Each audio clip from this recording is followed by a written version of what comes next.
Hey guys, it's Baron J67 coming to you again.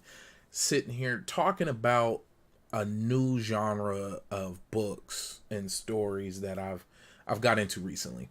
So I've jumped into this genre of literature called literary role playing game or lit RPG. Now,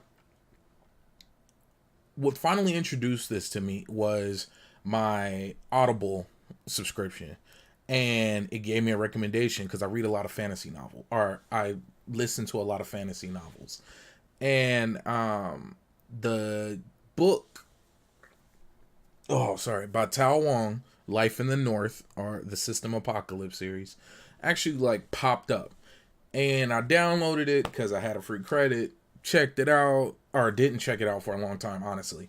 I sat there, sat in my library, and then finally, I don't know what possessed me, but I gave it a shot and I listened to it.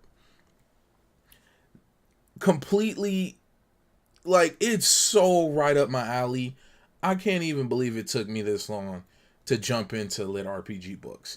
Now, just to give a little background, and this is from Wiki.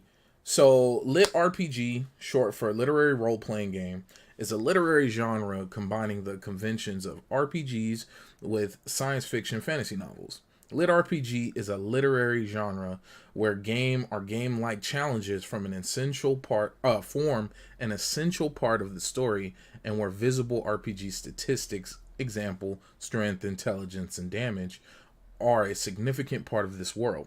This, in contrast to game lit, which involves game like worlds but do not provide visible statistics. At least some of the characters in a lit RPG novel may understand that they are playing a game or in a game like world. They are meta aware. So while Tolkien's Lord of the Rings is a fantasy novel, a book about people creating avatars and interacting in a Lord of the Rings MMORPG would be a lit RPG novel. Now, I I had no idea how much I was going to enjoy it. I mean, everything from the character checking his stats menu, the main character, and reading off all of his stats, and the fact that it's a legit and honest progression. And if you go through and you actually kept track yourself, you'd be able to see how much he's leveled up over time and how many new abilities he has and where he's putting his new ability stats. So it is somebody reading out an RPG adventure. I'm totally in RPGs.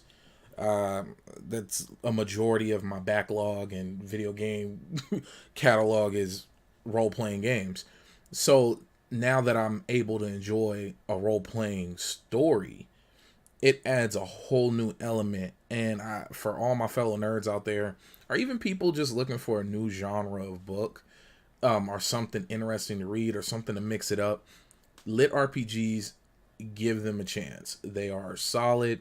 I'm hooked. I'm already in 4 books within one series, the System Apocalypse series, which I'll do a video for and talk about that so far. But I just wanted to, kind of jump into this whole what I read the other day. It was kind of what I've been listening to the other day. I am totally into this series. I'm gonna be diving deep into this world of lit RPGs that is actually fairly recent, based on what I'm seeing from Wiki, and I haven't done too much further research, but I'm not seeing anything further than the 90s when it comes to actually defined lit RPG, and then the term was coined in Russia by who was the gentleman's name? By Dmitry Malkin and Alex Bobel, and I could be butchering that. Let me know in the comments below. But this is, I'm rambling. It's awesome. I love it. Check out my other videos. I'll be talking about the stories that I've listened to so far. It's so weird. I'm like for Audible, and I used to be against it, but I feel like I can do so much more and still get so much of the story. Then the voice acting is amazing. But yeah, Lit RPGs, check it out. Check out all the links below. Subscribe. Check out my podcast, Adventures of the Black Nerds. We really do need all the support, and much love and shout out to Tone Deaf Network, Streamers Hideout, just blasting us across the ether in the universe. I'm Baron J67. Check out LitRPGs. Peace.